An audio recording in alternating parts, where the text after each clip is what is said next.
Salam əziz izləyicilər, uzun müddətdən sonra davam edirik ümumi tarix mövzularımızla. Ümumi tarixdə bizim deməli 11-16-cı əsr, yeni dövr, bir də 19-20-ci əsrin əvvəlləri dövlətlərimiz qalıb. Və mən bu dövlətləri istədim bu şəkildə çəkim ki, sizin üçün öyrənmək də rahat olsun. Bəzən uşaqlar, məsələn, 11-16-cı əsr tutalım ki, deyək, İngiltərə tarixini öyrənirlər. Növbəti dövrdə keçib başqa bir mövzunu öyrənib yenidən İngiltərənin yeni dövrünə və yaxud da sonra 19-20-ci əsrin əvvəllərinə gələndə problem yaşayırlar. Əvvəlki dövrlər yaddan çıxır. Ona görə, yəni mən istədim ki, bu dövlətlərin bütöv dövrünü elə bir videoda izah edeyim. Bugünkü mövzumuzda, bugünkü günü mən sizin üçün 2 dənə video çəkəcəm. Ayrı-ayrılıqda yerləşdirəcəm, düzdür o videoları. 2 dövlətin izahı gələcək. Biri Almaniyadır, biri də ABŞ-dır. Yəni ABŞ-ın, Amerikanın biz Amerika tarixini 1-ci Dünya müharibəsinə qədər 2 dəfə keçirik. Biri ABŞ-ın yeni dövrüdür, yəni yeni yarandığı dövrdür. 16-17-ci əsrlər, daha doğrusu 17-18-ci əsrlər. Növbəti dövrü isə 19-20-ci əsrin əvvəlləridir. İndi hal-hazırda izah edəcəyim mövzu budur. Daha sonra isə Almaniya mövzusu gələcək. Almaniyanı da biz 2 dəfə keçirik 1-ci Dünya müharibəsinə qədər. Onlardan biri deməli Avropada reformasiya dövrüdür, 30 illik müharibədir. Bunların hər biri və Almaniyanın 19-20-ci əsrin əvvəlləri mövzusu da bir gələcək. Digər dövlətlərimiz isə İngiltərədir, Fransadır. Bunlar nisbətən çoxdur. Onları da ayrı-ayrı videolar kimi inşallah ki çəkəcəyik. Deməli biz hal-hazırda başlayırıq ABŞ mövzusundan. ABŞ mövzusuna başlayanda birinci bunu qeyd edək ki, yəni biz 1776-cı ilə qədər buna ABŞ yox, elə Şimali Amerika deyirik. Yəni bu dövrə qədər testlərdə bizim qarşımıza nə çıxırsa, buna aiddir Şimali Amerikanın tarixinə. Yəni bu istiqlaliyyət müharibəsinin dövründə 1776-da ABŞ yaranır da. O yaranana qədər hansı hadisələr ki görürük, bunları biz ABŞ-ın tarixinə yox, Şimali Amerikanın tarixinə götürəcəyik. Ümumiyyətlə, Amerika qitəsinin kəşf olunması Kristofor Kolumbun adı ilə bağlıdır. Biz bunu böyük coğrafi kəşflər dövründə də qeyd eləmişik ki, 1492-ci ildə Kristofor Kolumb qənimət axtarışı ilə gedir, deməli yola çıxır Hindistana doğru və yəni əslində Hindistana getmək istəyir. Amma o deməli şərq tərəfə yox, qərb tərəfə yürüş eləyir və qərb tərəfə gedərkən də gedir çıxır Amerika qitəsinə. Əslində şərqə getsəydi Hindistana gedib çata bilərdi, amma şərqə yox, qərbə doğru gedir və qərbə doğru getdiyinə görə gedir Amerika qitəsinə çıxır. Amma bu getdiyi ərazinin Hindistan olduğunu düşünür və oradakı yerli əhalini hindilər adlandırır. Hal-hazırda da yəni həmin orada yaşayan o yerli tayfalara hindular deyilir. Yəni o sözün kökü oradan gəlir. Hindilər adını verir, çünki getdiyi yerin Hindistan olduğunu düşünür. Amma gedir görür ki, yox, burada nə qənimət var, nə bir şey var. Yəni ələ keçirə bilmədiyinə görə geri qayıdır. Yeni bir qitənin kəşfindən heç özünün də xəbəri olmur. Sonra 16-cı əsrdə Amerigo Vespucci adlı səyyah yəni müəyyən edir ki, əslində bu Kristofor Kolumbun getdiyi ərazi yeni bir qitə imiş. Onu bu sübut elədiyinə görə sonradan həmin qitənin adı da elə həmin o Amerigo Vespucci'nin adı ilə Amerika adlanır. Belə. Amerikada deməli İngilis koloniyalarının yaradılması gəlir düşür 1607-ci ilə. Nəyə görə 1607-ci il? Yəni bundan əvvəl əslində İngiltərədə Tudorlar sülaləsinin sonuncu nümayəndəsi 1-ci Elizaveta hakimiyyətdə olarkən o özü də bir neçə dəfə Amerikaya səfərlər eləmişdi və düşünürdü ki, orada koloniyalar salsın. Amma 1603-cü ildə ölür və ölümü buna imkan vermir, koloniya yarada bilmir. Ondan sonra hakimiyyətə gələn İngiltərədə Stuart sülaləsinin dövründə artıq İngiltərənin ABŞ-da koloniyalar yaranmış olur. Yəni koloniyada bilirik də bir dövlətin əhalisinin başqa bir ərazidə özünə yaratdığı hər hansı bir yaşayış yeri mi deyim, dövlət mi deyim, yəni belə bir şeydir. Və yəni İngiltərənin də Şimali Amerikada 13 koloniyası var idi. Bu koloniyanın əhalisini təşkil edirdi İngiltərədən gələn kəndlilər. Bunlar da hansılar idi? Niyə kəndlilər İngiltərədən qaçıb gəlirdilər Şimali Amerika ərazisinə məskunlaşırdılar? Birincisi, İngiltərədə çəpərləmələr dövründə torpaqsızlaşan kəndlilər idi. Çünki landlordlar nə edirdilər? kəndlilərin torpaqlarını əllərindən alıb icarəyə verirdilər. Və həmin ərazilərdə xüsusilə də qoyunlar saxlanılırdı. Yəni həmin ərazilər çəpərlənirdi, qoyunlar saxlanılırdı. Sonra həmin o qoyunların yunundan toxuculuqda, yəni manufakturalarda istifadə olunurdu. Kəndlilər də üst turda şəhərlərə və yaxud da oradan gəlirdilər Hollandiyaya, Hollandiyadan da gəlirdilər Amerikaya. Bu belə bir, yəni torpaqsızlaşan kəndlilərdir. İkincisi isə biz bilirik ki, 16-cı əsrdə İngiltərədə Anglikan kilsəsi yaranmışdı və həmin o Anglikan kilsəsinin həyata keçirdiyi siyasətdən, xüsusilə də dəbdəbəli kilsə mərasimlərindən narazı olan bir qrup, yəni o etiraz edən şəxslər ki var idi, yəni kilsəni bu mərasimlərdən, bu dəbdəbədən təmizləmək istəyənlər, hansı ki onlara deyilirdi puritanlar. Həmin o puritanların bir qismi orada dini təqiblərə məruz qaldığına görə onlar da gəlirdilər hara? Amerikaya. Belə, yəni dini təqiblərə məruz qalan və torpaqsızlaşan kəndlilər gəlirlər Şimali Amerikada özlərinə koloniya yaradırlar. Amerikanın şimalında təxminən 13 koloniya yaradılır və bu koloniyaların qurulduğu ərazilər adlanır Yeni, deməli İngiltərə. Və burada idarəçilik necə idi? İngilis kralı tərəfindən təbii ki, yəni əsas qanunlar, qərarlar onun tərəfindən verilir. Amma İngilis kralı tərəfindən təyin olunmuş qubernatorlar idarə edir koloniyaları və hər bir koloniyanın özünə məxsus öz qanunverici orqanı var idi. Və koloniyalara xüsusi müəyyən şərtlər, qadağalar qoyulmuşdu. Məsəl üçün, koloniyalar xarici dövlətlərlə ticarət əlaqələri saxlaya bilməzdi və Hollandiyadan, Fransadan gətirilən mallara, yəni idxal olunan malların üzərinə yüksək gömrük rüsumu qoyulmuşdu. Eyni zamanda bunlar dəmir məmulatlarıdır, toxuculuq, yəni parçalarıdır, yəni hər hansı bir parça toxumaqdır. Bunlardan məhrum idilər. Koloniyaların ərazisində istifadə olunan kağız pullar başqa yerdə keçərli deyildi. Yəni ödənc vasitəsi kimi tanınmırdı və bunlara qərbə doğru ərazilərə köçmək qadağan edilmişdi. Bunu yadımızda saxlayaq bu ifadəni. Çünki yəni hamısını yadımızda saxlayaq, amma qərbə doğru köçü xüsusi yadımızda saxlayaq. Çünki indi irəlidə birazdan danışacağıq. Bir prezidentin dövründə qeyd eləyəcək ki, bu qadağa aradan götürüləcək. Yəni onlara qərbə doğru köçməyə də icazə veriləcək. Belə, deməli qərbə doğru köçlər qadağan edildi. Hətta bu Alleqan dağlarının qərbindəki ərazilərə də aid olunmuşdu. Eyni zamanda 1765-də Möhür qanunu adlanan bir qanun qəbul olundu ki, bunlar hər hansı bir çap məhsulları və yaxud da sənədlər istehsal edərkən onun üzərinə müəyyən möhür qoyurdularsa, yəni öz möhürlərini vururdularsa, o möhürə görə vergi ödəməli idilər. Amma bir müddətdən sonra narazılığa səbəb olduğuna görə, yəni bu qərar ləğv olundu, çox da qalmadı. Bu belə İngiltərənin müstəmləkələrdə həyata keçirdiyi siyasət. İndi biz danışaq yəni Amerikanın şimal ərazisindən cənub ərazisindəki vəziyyətə. Deməli, Amerikanın şimalında və cənubunda yaşayan əhalinin vəziyyəti fərqli olaraq inkişaf eləyirdi. Yəni şimalda və cənubda inkişaf fərqli gedirdi.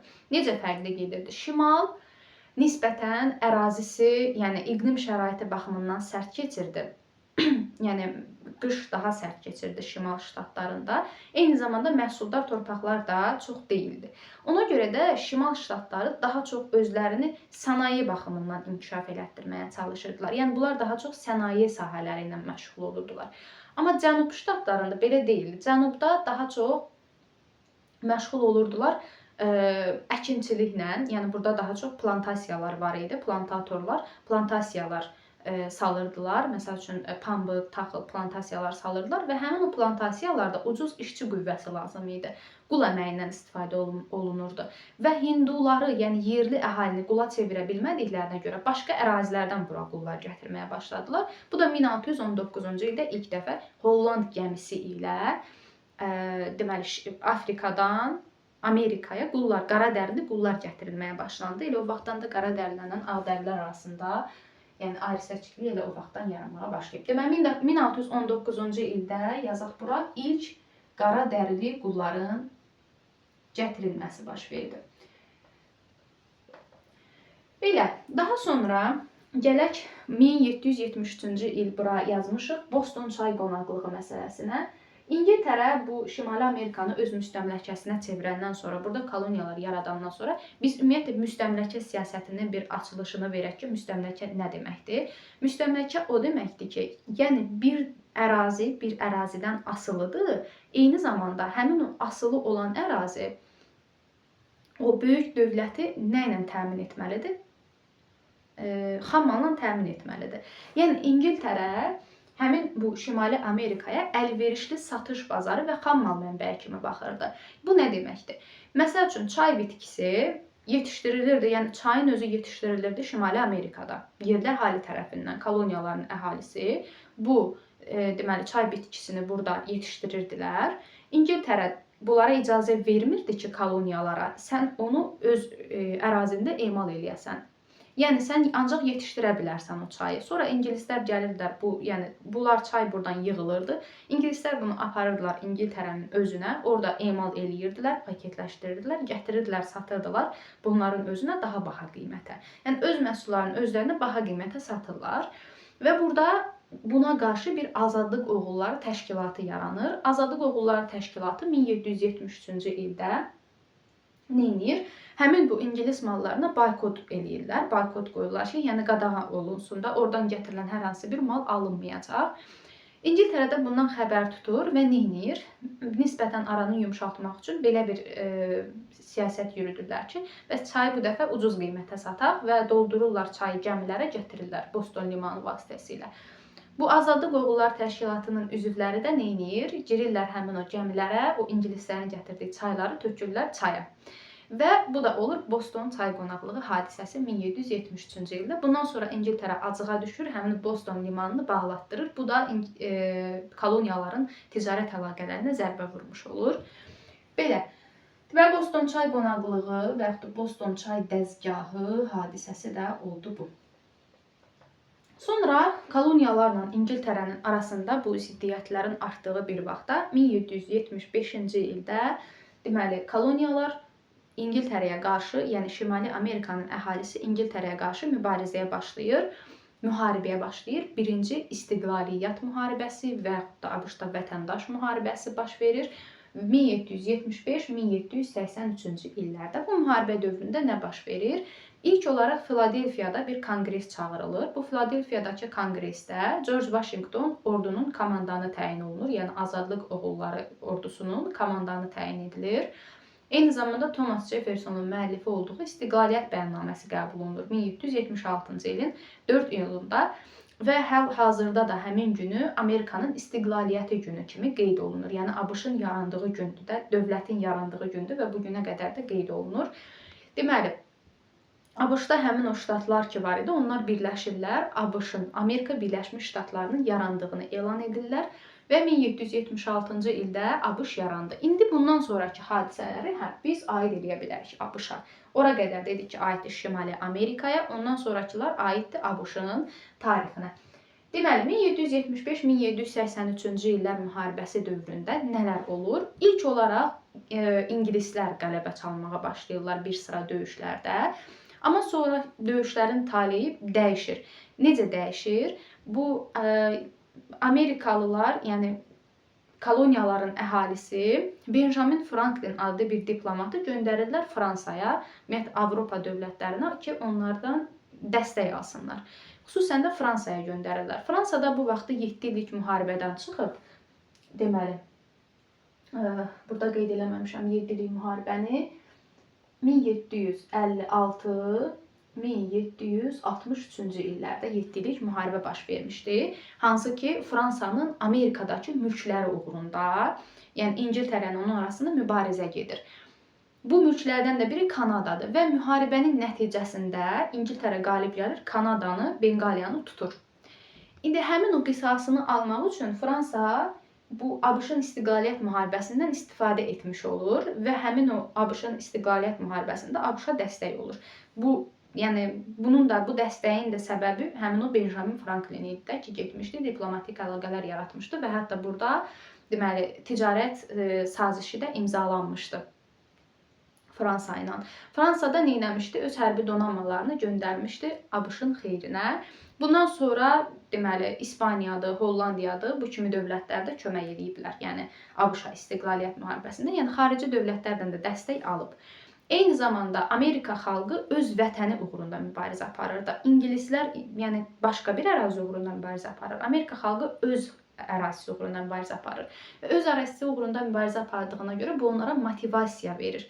Amma ingilislər başqa bir ərazi uğrunda mübarizə aparır. Plus müharibə xərci var. Müharibə xərcləri ağır vergilərin yaranmasına gətirib çıxarır. Vergilərin yaranması da əhalinin narazılığına səbəb olur və narazı olan bir xalq nəyə görə gedib başqa bir ərazi uğrunda vuruşsun və ona görə də ruh yüksəkliyi olmur bu ingilislərdə. Bir səbəb budur. Digər bir səbəb ABŞ-ın müharibədə partizan və yandırılmış torpaq taktikalarından istifadə etməsidir. Bir dənə burada yadımıza salaq bu taktikalardan harda istifadə olunur. Yandırılmış torpaq taktikasından Səfəvilər dövlətində Şah 1. Təhmasib və Şah 1. Abbas istifadə edib.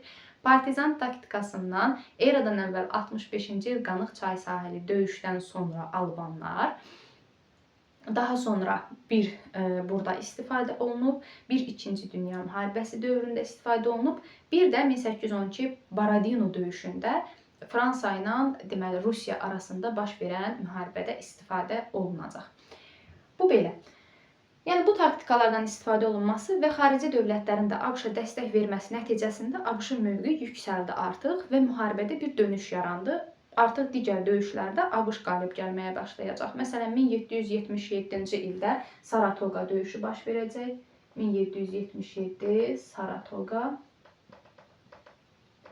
Eyni zamanda 1781 Yorktown döyüşü. Bu döyüşlərdə deməli qalib gələcək artıq ABŞ. Və bu Yorktown döyüşündən sonra ABŞ-ın qələbəsindən sonra demək olar ki, müharibənin taleyi həll olundu və İngiltərə bundan sonra hərbi əməliyyatları dayandırdı. Və 1783-cü ildə bunlar arasında bir müqavilə imzalandı. Parisdə, Versal sarayında müqavilə imzalandı. Müqavilənin şərtinə görə İngiltərə ABŞ-ın müstəqilliyini tanıdı və Allegan dağlarından Mississippi çayına qədər olan ərazilər daxil oldu. Həmin yeni yaradılan ABŞ dövlətinin tərkibinə, yəni o sərhədləri oradan ora qədər uzanırdı. Allegan dağlarından Mississippi çayına qədər. Bir də Kanadada, yəni yenə də qalırdı İngiltərənin müstəmləkəsi kimi. Yəni İngiltərə Kanadanı nə vaxt işğal etdi? 1756-63 7 illik müharibə nəticəsində və bu müqaviləyə əsasən də yenə də qalır Kanada İngiltərənin tərkibində. Bu belə. Və bu müharibənin nəticəsində artıq nəticə olaraq ABŞ İngiltərəyə qalib gəldi və bunun əhəmiyyəti də oldu ki, demokratik bir quruluş digər quruluşlar üzərində, yəni mütləqiyyət üzərində, monarxiya üzərində qələbə çalmış oldu. Sonra, bu istiqlaliyyət müharibəsindən sonra ABŞ iqtisadi cəhətdən inkişaf edir və onun iqtisadi cəhətdən inkişaf etməsinin səbəbi budur ki, Avropada nə qədər müharibə baş versə də o müharibədən kənardadır. Yəni Avropadan kənardadır da, ABŞ Amerika qitəsindədir. Eyni zamanda müharibədən kənarda qaldığına görə hərbi xərcləri də az idi və hərbi xərclərin az olması, yəni həmin o xərclərin digər başqa sahələrə, sənaye sahələrinə həsr olunmasına gətirib çıxarır ki, bu da nəyə səbəb olur? İqtisadi cəhətdən inkişaf etməsinə gətirib çıxarır.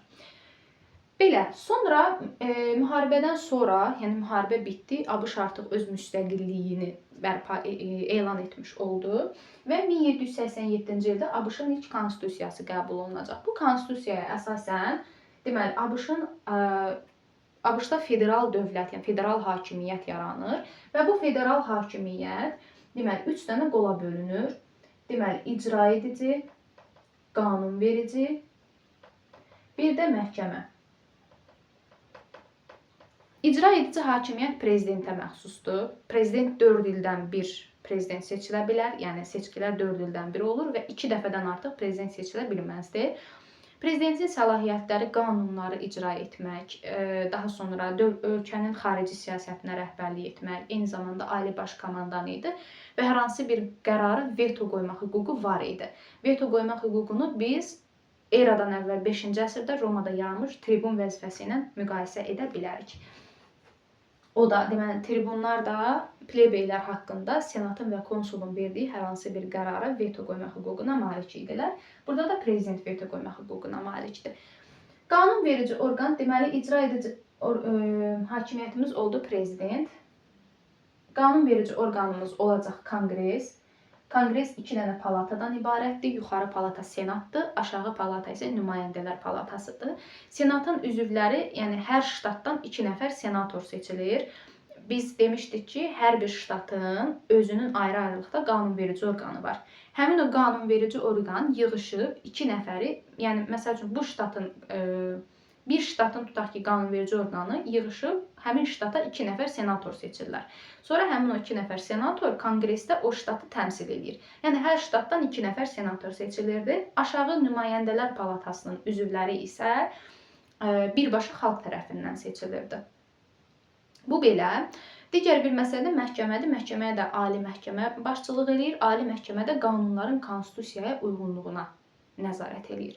Amma bu 1787-ci il konstitusiyası bir şey həll edə bilmədi ki, ABŞ-da quldarlıq ləğv olunmadı. Bir də bunlarda seçki hüququ, toplaşma, söz, mətbuat, seçki hüququ verilmədi. Yəni seçki hüququ var, sadəcə olaraq məhdud şəkildədir.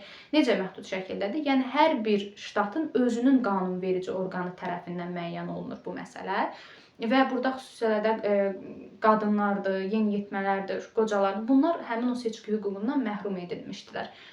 Və bu məhdudiyyətləri bir qədər aradan qaldırmaq üçün 1791-ci ildə həmin konstitusiyaya düzəliş olunacaq. Hüquqlar haqqında bil adlanan düzəliş. Hüquqlar haqqında bil İngiltərədə də var 1689-da, ABŞ-da da var 1791-də. Bu hüquqlar haqqında bilə görə birincisi həmin o söz, mətbuat, vicdan azadlığı kimi, toplaşmaq azadlığı kimi azadlıqlar veriləcək xalqa. İkinci məsələ isə bu idi ki, məhkəmənin qərarı olmadan axtarışlar qadağan olunur. Yəni hər hansı bir tutaq ki, cinayət işləyən bir şəxsə qarşı məhkəmənin qərarı yoxdursa, axtarışlar həyata keçirilə bilməzdi. Belə. Və amma 1791-ci il bu düzəlişi də yenə də ABŞ-da quldarlığı ləğv etmədi. Köləlik hələ də qalır ABŞ-da. Və bu dövrdə də 1789-da prezident seçilib George Washington 1789-99-cu illərdə, hətta Ağ Evin inşa edilməsi haqqında əmr də vermişdi George Washington, amma orada yaşamaq onun özünə heç qismət olmur, yəni orada fəaliyyət göstərmək ona qismət olmur, çünki Ağ Ev onun ölümündən 2 il sonra inşası başa çatdırılır, yəni 1801-ci ildə. Və George Washingtonun abidəsi var hal-hazırda, yəni həmin o abidənin George Washingtonun abidəsi 1924-cü ildə aparılır İngiltərəyə.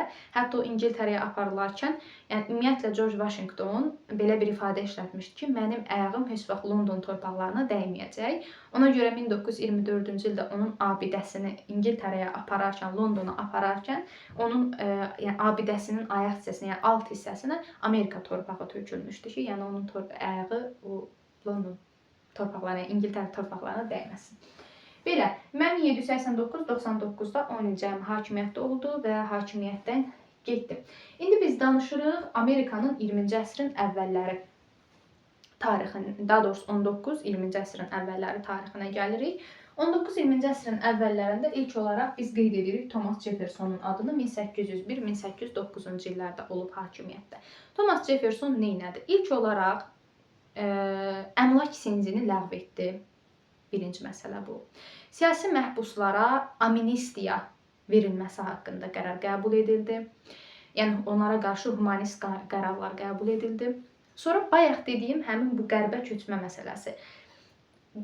Ölkənin qərbinə axı köçmək qadağan olunmuşdu və o qərbdə boş torpaqlar var idi. Həmin o boş torpaqların məskunlaşdırılmasına, yəni qərbə doğru köçə də icazə verdi. Köləliyi ləğv eləmək istəyirdi, quldarlığı ləğv eləmək istəyirdi. Eləyə bilmədi, narazılığa səbəb oldu. Çünki cənubda plantatorlar buna imkan vermirdilər. Amma yəni köləliyi ləğv eləyə bilməsə də belə bir qərar qəbul elədi ki, ABŞ-a qul gətirilməsini qadağan edirəm. Və ABŞ-a qul gətirilməsi qadağan olunanda da qul yoxdursa, quldarlıq da müəyyən qədər məhdudlaşacaq da. Yəni bu şəkildə tam köləliyi ləğv edə bilməsə də qarşısını müəyyən qədər ala bildi. Və hətta Raşmor dağında təsviri olan 4 prezidentdən, 4 ABŞ prezidentindən biridir Thomas Jefferson və dünya tarixində, yəni araşdırılmış 100 tarixi şəxsiyyətdən də, yəni o 100-lüyün, ilk 100-lüyün içərisində də yer alır. Digər bir məsələ onun daxili siyasətdə, yəni nazirlərin vəzifəyə təyin edilərkən onların bacarığı və mənsubiyyəti, yəni hansı ştatdan olması nəzərə alınırdı da. Tutaq ki, bir ştatda hər hansı bir naziri təyin edirdisə, onu həmin ştatın özündən təyin edirdi ki, digər ştatlarla bunun arasında narazılığa səbəb olmasın bu məsələ. Bu belə, yəni hansı ştata mənsub olması nəzərə alınırdı. Bir də təbii ki, bacarıqları, siyasi bacarıqları nəzərə alınırdı. Bir məsələ də 1803-cü ildə Luiziana ştatının Fransadan satın alınmasıdır.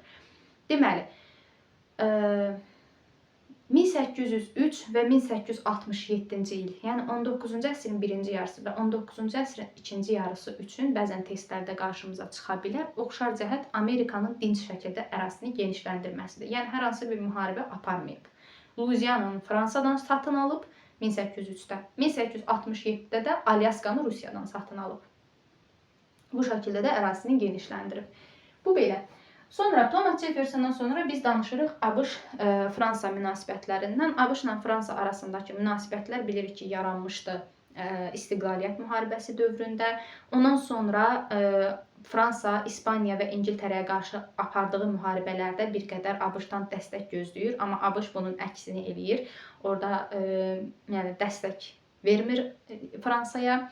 Bununla da Fransa onun arasında biraz gərginlik yaranmış olur. Amma sonra Napoleon müharibələrində Napoleonun başı digər Avropa dövlətlərinə qarışdığı üçün çox da yəni getmir ABŞ-ın üzərinə. Son olaraq yəni bu Luiziana ştatının satın alınmasından sonra bir qədər də münasibətlər yoluna düşmüş olur. Və ən sonda da bu İkinci İstiqlaliyyət müharibəsində 1812, düzdür, indi hal-hazırda dərslikdə İkinci İstiqlaliyyət müharibəsi deyilən bir şey yoxdur. Əvvəllər belə yazılırdı. İndi elə yazılır ABŞ-Böyük Britaniya müharibəsi 1812-14-cü illərdə. Bu müharibədə də Fransa yəni ABŞ-a dəstək verib. Belə, 1812-14-cü illər müharibəsi nəyə görə baş verdi? 1812-14-cü illər müharibəsində deməli Böyük Britaniya həmin bu ABŞ axı Fransaya dəstək vermişdi Napoleon müharibələri dövründə. Həmin o ABŞ-ın dəstək verdiyi gəmilər ki var, onlar Böyük Britaniya tərəfindən vurulur Fransada. Yəni ticarət donanması Fransada vurulur Böyük Britaniya tərəfindən və həmin o müharibə nəticəsində də, yəni bunun nəticəsində də Böyük Britaniyanın bunun arasında narazılıq yaranmış olur. Eyni zamanda Fransa istəyir ki, Kanadanı təzədən özünə qaytarsın. Yəni, axı 1763-dən dedik ki, Kanada İngiltərədədir. İstəyir ki, özünə qaytarsın. Qaytara bilmir. Digər bir məsələmiz isə bunlar arasında ərazi iddiaları məsələsidir. Ondan sonra 1812-14-cü illər müharibəsinin nəticəsində hətta ingilislər yəni Vaşinqtonu da tuturlar. Vaşinqtonu tutub yandırırlar. Ondan sonra amma 1812-14-cü illər müharibəsi 1814-cü ildə Belçikanın Gent şəhərində imzalanan müqavilə ilə başa çatır.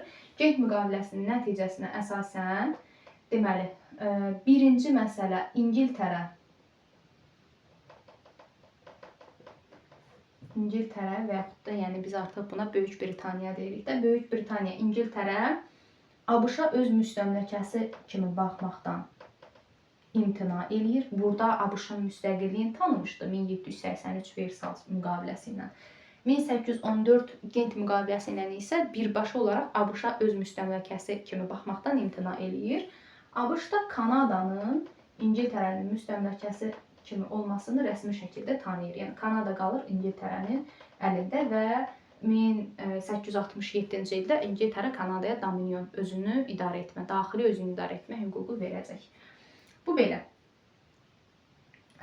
Digər bir məsələmiz nədir? İndi gəlirik 1823-cü il Monroe doktrinası məsələsinə. Monroe tərəfindən qəbul edilmiş James Monroe tərəfindən qəbul edilmiş Monroe doktrinasının mahiyyəti nə idi? 1823-cü ildə qəbul edilmişdi. Monroe doktrinasına görə ABŞ deyir ki, nə mən Avropa dövlətlərinin işinə qarışmıram, nə də Avropa dövlətləri mənim işimə qarışmasın. Yəni Latın Amerikasında üstünlük mənimdir. Avropa dövlətləri buna qarışmasın. Yəni bir-birlərinə qarşı hardasa bir tərəfliyini elan etmiş olur da Amerika. Və ondan sonra deməli, Avropada baş verən hər hansı bir münaqişədə iştirak eləməyib ABŞ. Bir də gedəcək Birinci Dünya müharibəsində ta ki kömək eləyəcək Antanta dövlətlərinə. Bu belə. Sonra 1861-66-cı illər, 65-ci ildə daha doğrusu, 1861-65-ci illərdə ABŞ-la deməli, yəni ABŞ-ın daxilində Cənub ştatları ilə Şimal ştatları arasında vətəndaş müharibəsi baş verəcək. Vətəndaş müharibəsinin səbəbi nədir? 1854-cü ildə ABŞ-da yaranır Respublikaçılar partiyası. İki partiya var, demokratlar, bir də Respublika. Yəni hakimiyyətdə təmsil olunan əsas partiyalar bunlar, demokratlar və Respublikaçılar partiyası. Respublikaçılar partiyasının nümayəndələri istəyirdilər ki, ölkədə köləliyi, quldarlığı ləğv eləsinlər. Zaten Thomas Jefferson da bunu eləmək istəmişdi, amma edə bilməmişdi də. Şimalda 19-cu əsrin birinci yarısında ləğv olunur quldarlıq, amma Cənub ştatlarında hələ də qalır. Yəni şimalla cənub arasında yenə də inkişaf fərqli şəkildə gedir. Eyni zamanda dini cəhətdən də ayrıdır. Birinin əhalisi pravoslavdır, birinin əhalisi katoliklər təşkil edir. Ona görə dini cəhətdən də narazılıq var ölkədə və 1854-cü ildə bu Respublikaçılar partiyası yarananda artıq həmin o digər Cənub ştatları bilirlər ki, Respublikaçılar partiyasının nümayəndəsi hakimiyyətə gələrsə, bu nə edəcək? Həmin bu köləliyi ləğv eləyəcək. Bu da cənubda plantatorlara sərf etmir, axı sərf edən bir qərar deyildi. Ona görə cənubdakı həmin o ştatlar bu Avram Lincoln ilə 1860-cı il prezident seçkilərində qalib gələn kimi ABŞ-ın tərkibindən ayrılırlar. Yəni Amerika Birləşmiş Ştatlarının tərkibindən ayrılırlar. Yəni onlar əvvəldən şərtlərini qoymuşlar ki, əgər Respublikaçılar partiyasının nümayəndəsi hakimiyyətə gəlsə, biz buradan ayrılacağıq. Və 1860-da o prezident seçkilərində qalib gələndə heç öz vəzifəsinin icrasına başlamamış, bunlar həmin onun tərkibindən ayrılıb olurlar AŞK, yəni Amerika Ştatlarının Konfederasiyası. Deməli, ABŞ şimaldır, şimal ştatlarından ibarətdir. AŞK isə cənub ştatlarından ibarətdir. Və bunun nəticəsində də bunlar arasında döyüşlər baş verir. Döyüşlərdə ilk olaraq cənubun ordusu qalib gəlir. Amma müharibənin gedişində 1862-ci ildə Avram Lincoln 2 dənə qərar qəbul edir ki, bu şimal ştatlarında ruh yüksəkliyinə səbəb olur ki, ondan sonraki döyüşlərdə artıq qalib gəlməyə başlayırlar. 1862-də 2 dənə qərar qəbul etdi Avram Lincoln. Bir homesteadlər haqqında qərardır, qanundur.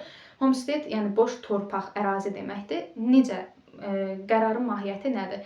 Deməli, deyir ki, İstənilən bir şəxs gəlib həmin o Amerikanın qərbində qalan ki, o boş torpaqlar ki var idi, həmin o torpaqlarda məskunlaşa bilər. Yəni müəyyən cüzi məbləğdə ödənç ödəyib, həmin o torpaqlarda məskunlaşa bilər. Amma bir şərtlə ki, həmin torpaqları əkib becərməli idi. Əkib becərirsə, müəyyən müddətdən sonra torpaqlar pulsuz şəkildə keçir onun ixtiyarına. Amma əkib becərə bilmirsə, xüsusilə də orada qul əməyindən istifadə eləyirsə, torpaqlar alınırdı əlindən 65 hektar ərazini. Deməli, cüzi məbləğ müqabilində verir. Digər bir məsələ isə azad olunma haqqında bəyannamədir, yəni emansipasiya 1862-ci ildə qəbul edilir, amma 1863-cü ilin yanvarından etibarən qərar qüvvəyə minir və ABŞ-da köləlik ləğv olunmuş olur. Bu belə. 1865-də müharibə Şimal ştatlarının, yəni ABŞ-ın qələbəsi ilə başa çatır və beləliklə ABŞ-da, burada Amerikada iki hakimiyyətliliyə son qoyulur. Yəni bu 1860-cı ildə axı bu seçilərkən bunlar ayrılmışdılar. AŞK, bir də ABŞ ayrı olmuşdu da. Yəni ölkədə iki hakimiyyətlilik yaranmışdı. Amma bu 1865-də Şimal ştatlarının qələbəsindən sonra, yəni artıq köləlik də ləğv olunub. Ona görə birləşdilər təzədən. Yəni Amerika Birləşmiş Ştatlarının tərkibində və iki hakimiyyətli ləğv olundu. Amma cənubluların adamı tərəfindən 1865-də sonradan Avram Lincoln öldürüləcək. Sui-qəsd nəticəsində öldürüləcək bir teatrda olarkən. Sonra 1866-cı ildə ABŞ konstitusiyasına bir düzəliş edilir. Düzəlişin mahiyyəti nədən ibarətdir? ABŞ konstitusiyasına olan bu düzəlişin mahiyyəti ondan ibarət idi ki, qara dərililərlə ağ dərillərə bərabər hüquqlar verilir. Yəni onlar arasında ayrı seçkilik müəyyən qədər aradan qaldırılmış olur. Deməli 1787-də ABŞ-da ilk konstitusiya qəbul olundu. 1791-də ona birinci dəfə düzəliş edildi. 1866-da isə ikinci dəfə düzəliş edildi. 20-ci əsrin əvvəllərində ABŞ sənaye cəhətdən inkişaf eləyir. Hətta dünyada sənaye istehsalına görə birinci yerdədir. Ondan sonra Almaniyadır, ondan sonra İngiltərədir, sonra da Fransadır. 20-ci əsrin əvvəllərindən söhbət gedir. Və həmin dövrdə ABŞ-da 2 dənə prezidentin dövrünə biz baxırıq. Bir Theodore Roosevelt 1901-1909-cu illərdə olub hakimiyyətdə. Bir də Woodrow Wilson 1913-1921-ci illərdə olub hakimiyyətdə. 20-ci əsrin əvvəllərində ABŞ-da trestlər adlanan iri inhisar birlikləri yaranır. Bu trestlər də kapitalı mərkəzləşdirib öz əlində cəmlədiyinə görə bu prezidentlər, yəni onların fəaliyyətinə qarşı idilər. Kapitalın bir mərkəzdə cəmləşməsinə qarşı idi. Məsəl üçün Theodore Roosevelt. Ona görə Theodore Roosevelt trestlər əleyhinə qanun qəbul edir. Və trestlər əleyhinə qanunun əsas mahiyyəti adından da görüldüyü kimi trestlərlə mübarizə aparılmasıdır. Digər bir məsələ isə Theodore Rooseveltin həyata keçirdiyi xarici siyasətdir. Xarici siyasətinə görə o, ümumiyyətlə dünyada ABŞ-ın hegemonluğunu təmin etməyə çalışır. Latin Amerikası ölkələri olsun, Çin də daxil olmaqla Asiya ölkələri olsun. Hətta Avropada belə ABŞ-ın hegemonluğunu bərpa etməyə, yəni təmin etməyə çalışırdı. Digər bir məsələ isə Woodrow Wilsonun dövrüdür. Woodrow Wilson 1913-cü ildən 20-ci ilə qədər, yəni 20-də gedir də hakimiyyətdən, 21-də növbəti prezident seçkilərində gələcək hakimiyyətə Harding, indi onu növbəti dərslərimizdə keçəcəyik. 21-dən də Harding öz vəzifəsinin icrasına başlayacaq. Ona görə 1913 və yaxud da 21 yazılır. Deməli, Woodrow Wilson bunun da əsas yəni siyasətinin əsas mahiyyəti trestlərə qarşı mübarizə aparmaqdır. Gömrük, bank, maliyyə sahələrində islahatlar keçirir. Eyni zamanda ABŞ 1-ci Dünya müharibəsində iştirak edib. Woodrow Wilsonun dövrü, yəni gördüyümüz kimi 1914-18-də 1-ci Dünya müharibəsi tam olaraq Woodrow Wilsonun dövrünə düşür. 1917-ci ildən etibarən daxil olacaq ABŞ. Belə və həmin o birinci orada iştirak edən Antanta dövlətlərinə borc verəcək, iqtisadi yardım göstərəcək. Sonra da 1917-də işə özü qarışacaq artıq. Bir də Theodore Roosevelt və Woodrow Wilson, biz bayaq dedik ki, Amerikada 2 dənə partiya vardı, Demokratlar və Respublikaçılar partiyası. Bu partiyaların nümayəndələrinin iqtisadi siyasəti fərqlidir. Necə fərqlidir? Demokratlar partiyası dövlətin iqtisadiyyata nəzarətinin tərəfdarıdır. Respublikaçılar partiyası əksinə iqtisadiyyata dövlət nəzarətindən imtina edirlər. Və bu iki şəxs Theodore Roosevelt və Woodrow Wilson da demokrat olduqlarına görə hər ikisi iqtisadiyyata dövlət nəzarətini təmin etmişdilər, yəni onun tərəfdarı idilər. Belə, bu da oldu ABŞ-ın 19-20-ci əsrin əvvəlləri tarixi. Bir də biz ABŞ mövzusuna gələcəyik 1-ci Dünya müharibəsindən sonraki dövrdə. Yəni ABŞ-la bağlı 2 mövzumuz qaldı. 1-ci Dünya müharibəsindən sonra, bir də 2-ci Dünya müharibəsindən sonraki ABŞ mövzuları. Hələlik.